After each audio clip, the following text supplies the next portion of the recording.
Hi there, folks. My name is Richy Srirachanikorn. I am a sociologist studying here at Concordia University in Montreal, Canada. And I'm going to give you a little talk today that I gave at the Canadian Game Studies Association. And it's on a nostalgia about a game that I never played. Hopefully, that's kind of interesting. And if ever you'd like to have a chat to talk, please feel free to reach out by any means necessary. So let me share my screen, and there, voila, cool. So that's the title of the talk is Let's Go Bowling Nostalgia, Grand Theft Auto 4, and Nostalgic Disjuncture. And just as a sort of preface, I'm also a part of North America's largest student-led research collective called the Nostagain Network. And for 3 years now, we've been hosting symposias and workshops annually, inviting professors, students, scholars, researchers, and artists, etc., who work on using nostalgia through art or research to get people thinking about the present and future rather than the past. So if you're curious about what we do there, please visit our website or find us on Instagram at nostagain. Cool. So just for today's talk, then my question is it possible, or even have you ever been nostalgic for a game that you've never played? For me, I certainly have. This game is GTA 4. But before I tell you about the nostalgia for a game I never played, let me focus on the nostalgia for the people who did get to play GTA 4. As a matter of fact, I will go even as far as to say that GTA 4 is an inherently nostalgic game. And I'll give you 3 reasons why. First, its design. When players finish the opening cutscene and walk into Liberty City, they are met with the gloominess of the game, the realism of the driving, and the darker themes throughout the story. This was a huge departure from the two previous titles before it: Vice City, the color and glamour, and San Andreas' jetpacks and Area 69, which is a satire commentary on American culture. So to say that players in 2008 were quite shocked is an understatement. Game scholars Bogost and Kleibom note that the two previous titles built its present on media representations about a past decade that players may not have lived through. To put this in perspective, Vice City was released in 2001, but it drew from its media representations of the 80s. And San Andreas was released in 2004, but it drew from its popular media depictions of the 90s. Put another way, there's a distance between the past that was, the 80s and 90s that actually happened, and the past that is being represented within the game and through the media that reimagines it. Both Vice City and San Andreas did not take players back into the past. It only brought back certain elements of the past. And so players like myself didn't actually get to return to the 80s or 90s. We were only given a restoration of the 80s and 90s. And this is what Svetlana Boym calls restorative nostalgia, which is a culturally imagined past that social institutions create. The social institution in this case is Rockstar, the video game company who's been responsible for all the GTA titles since 1998. And so then we can see that it's possible to be nostalgic for an 80s or 90s that one actually didn't have to live through. And so in nostalgia studies, scholars like James Sweeting calls this illusionary nostalgia. An affect scholar, Cottingham, calls this animoa. Both technical terms basically reinforce the idea that we can long or be nostalgic for past that we don't have to live through. In other words, the past can be inferred into the present when we immerse ourselves into restorative nostalgic pasts until the point where, according to Boym, by the time you reach it, you will have already forgotten the difference. But I go as far as to say that players back in 2008 did not, quote unquote, forget the difference of the past that is restored in GTA 4. One reason is because the past represented in this game is too close to the real world present. Unlike the restorative nostalgia sets of San Andreas or Vice City, Rush calls Liberty City as taking place in a very modernist, dystopian version of the American dream. As we talked earlier, Vice City's glamour and color and San Andreas' expansive empire got you and the characters to pursue the American dream. Unfortunately, GTA 4 is located on one island. This is also reflected in the progression of the game, which I call a horizontal rather than a vertical. In other words, you're not climbing up the ranks, really. You're just moving around in the same rank. As Nico, the protagonist of GTA 4, you as the player move throughout the story to each different parts of New York or Liberty City into its safe houses. But Rush tells us that each of these safe houses are either dilapidated or under construction.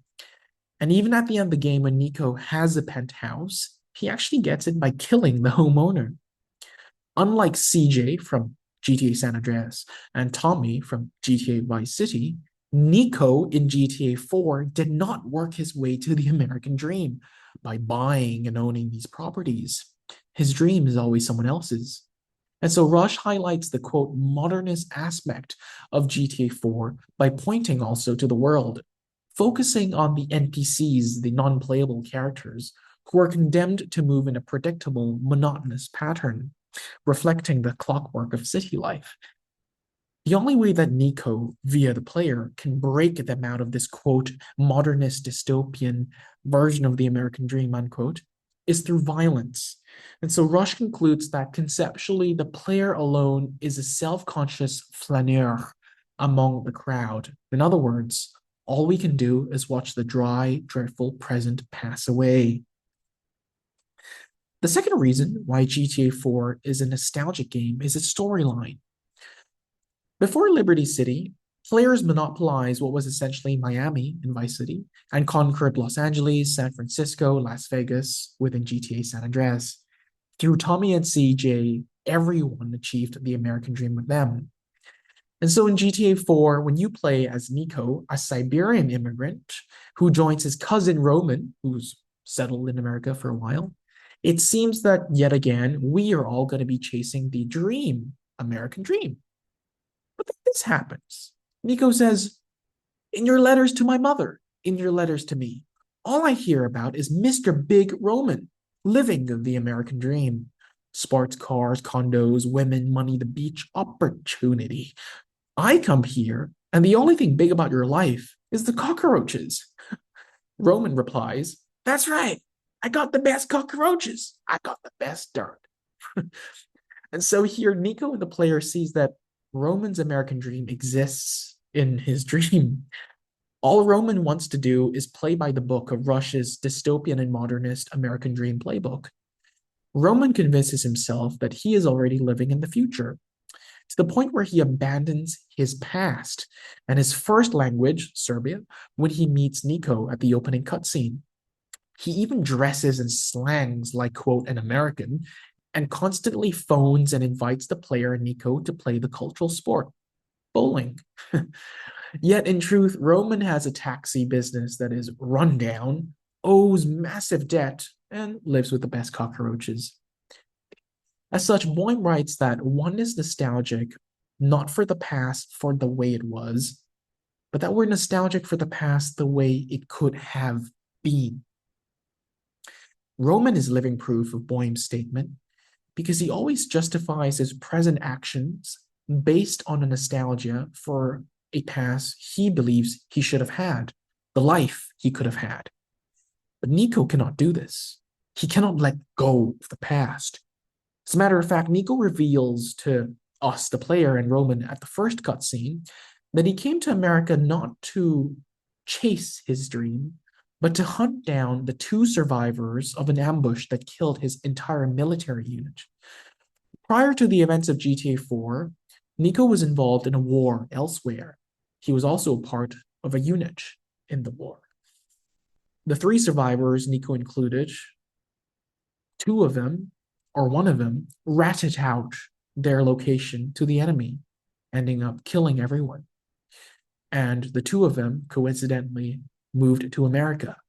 And so Nico is here to hunt down the traitor, the reason for the ghosts of his past.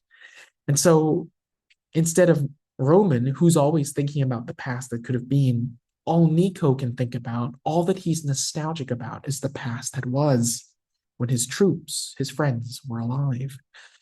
Boehm calls this pain that we cannot undo or return to the past as reflective nostalgia.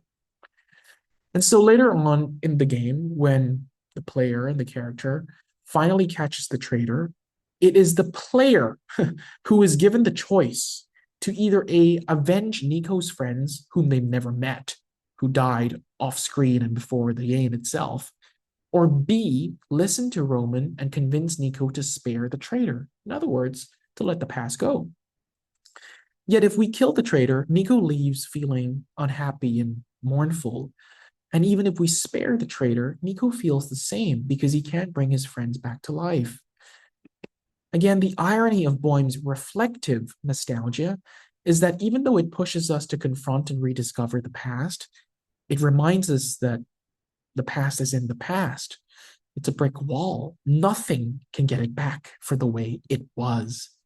And so the only nostalgia that we and Nico have left is for the past the way it could have been, Roman's way. And so Rush notes that, quote, if the archetypal hero of the American dream narrative is an honest, hardworking, but naive foreigner, Nico is none of these things, unquote. The American dream is not Nico's to chase because Nico dreams that which is impossible, to travel back in time. Even if players like myself are sympathetic to his losses and we use cheats, right, to give him money or mods and hacks to make the game so that Nico can have a big house or have many girlfriends to date, for example, it does not change the fact that by the time we start the game and meet Nico, he's already bruised and broken by the past. Media scholar Peter McKay actually calls this reparatory nostalgia, which is basically, quote, the ultimate nostalgia of wanting to return to the beginning before things went wrong, unquote. That in another way, even if we started from day one, stage one, Peter McKay says some things cannot be fixed even by turning back the clock.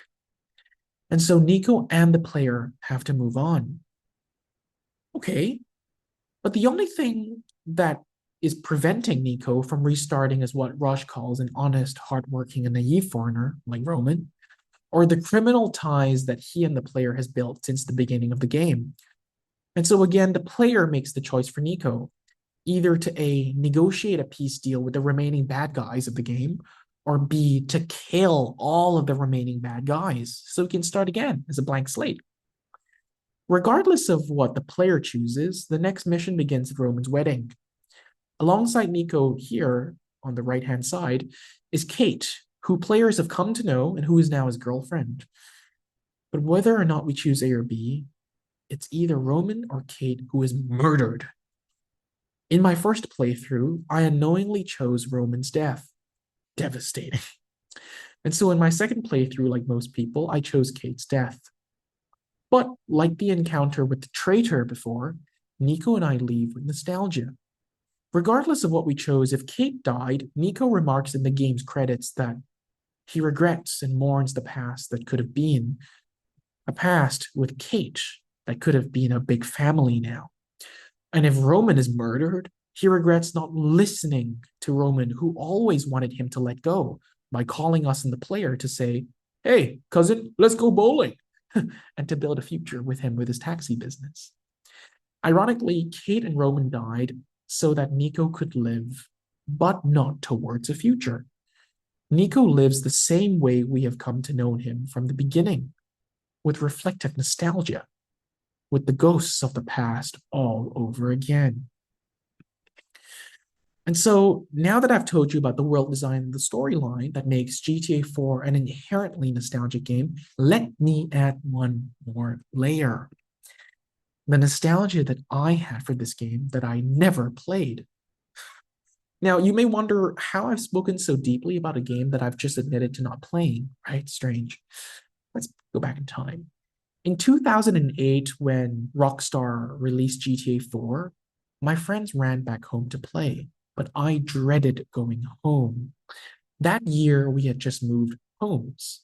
And like Nico, I thought that moving to a new place would mean an upgrade, a new PC, new computer. But what was Roman's best cockroaches and dirt was my best Lenovo Sketchpad laptop that hummed like a Chernobyl reactor if I ran 3 concurrent YouTube tabs. Gosh darn, I love that unit, but it could never run GTA 4 on it. And so growing up, I had to navigate Liberty City and quote unquote play as Nico through what Mia Consalvo, a game scholar, calls paratexts. Paratexts are basically media that surrounds a game. YouTube Easter egg videos, GTA official guides, machinima, forum posts, books, etc.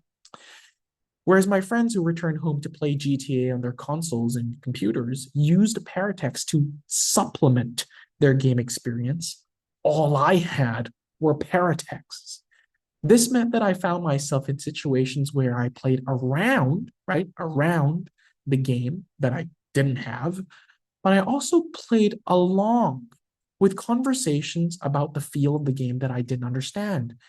When my friends were talking in class and at school about the rush they had when it was 5 stars and the FBI people showed up, to kill you, I didn't understand that anxiety because by watching just the paratexts and the films around it, I didn't actually get that anxiety that comes specifically through playing through that experience.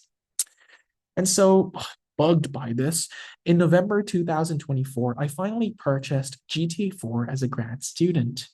I spent 232 hours in the lab playing, searching for the past, quote, the way it was, unquote.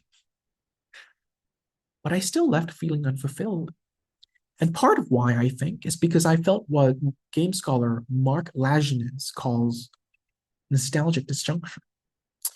Mark gave us the example of World of Warcraft, which is a very long multiplayer game, been around for a long time. Blizzard, its developer, re-released this classic multiplayer online role-playing game to new and old audiences. It should have been an instant hit, but it wasn't. Older players note that even though it looked like the same game, something felt off.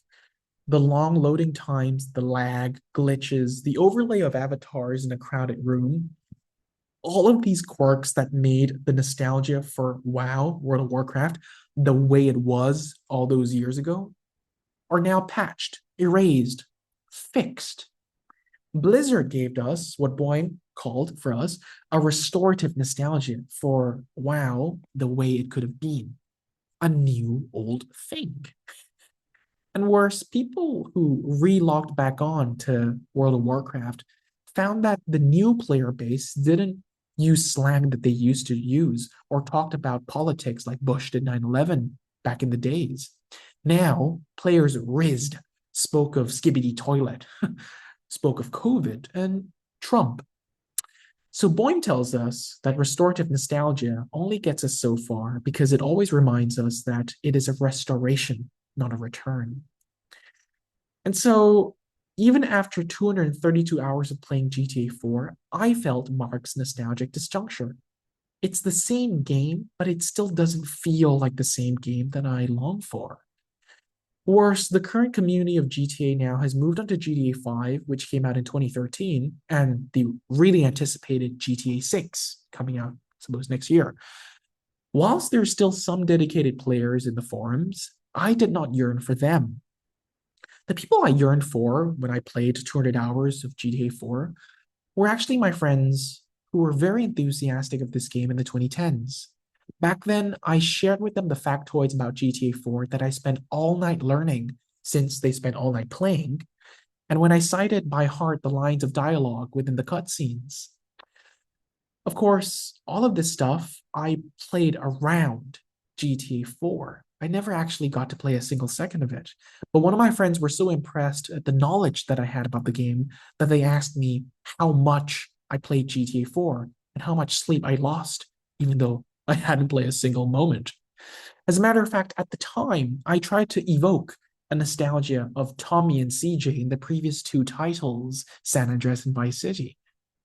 But many of my friends then said that talking about Tommy or CJ was talking about an old GTA, was talking about a game in the past, that this was just uncool. That one still hurts, by the way. And just like Nico, who chased and confronted the traitor, right, who embodied his past, it took me 16 years from 2008 to 2024 to finally get to play GTA 4 to catch up on the ghost of the past. But recently, when I share with my friends my play experiences, they said that, oh, you finally got to play a game that represented my good old days of childhood, of good times. And so, like Nico, I am still in the past. Is my nostalgia then really for a game that I never got to play? Or is it for a game that I never got to play properly? Hmm.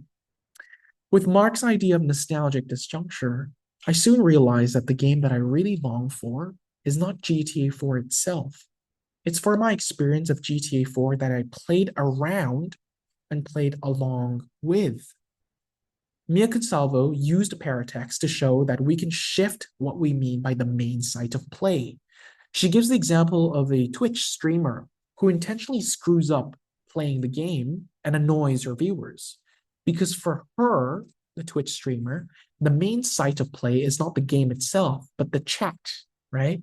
And so for me, I never had a chance to shift between GTA 4, the game, and GTA 4 through its paratexts. For me, the real game was in the mornings at school when I impressed all my friends with the paratext that I learned overnight. As they spent their time in the present of Liberty City, I spent my time learning about the past of Liberty City. I told them about the factoids, the Easter eggs, the development cycles, right? And soon enough, I worked my way back into the cool corner of the classroom. In fact, many of them played better because the information I gave them back then led them to discover new things. I had a hand in making their nostalgias unique. Yet I was always relegated to the person who played this nostalgic object improperly or in the uncool way. And so ultimately, I want to suggest a direction for those who study video games and nostalgia. We should start looking at players who are nostalgic for games that they grew up not having played, to understand the concepts of playing around and playing along with paratexts, memory, or even toys and art that stand in as the improper or uncool ways to play.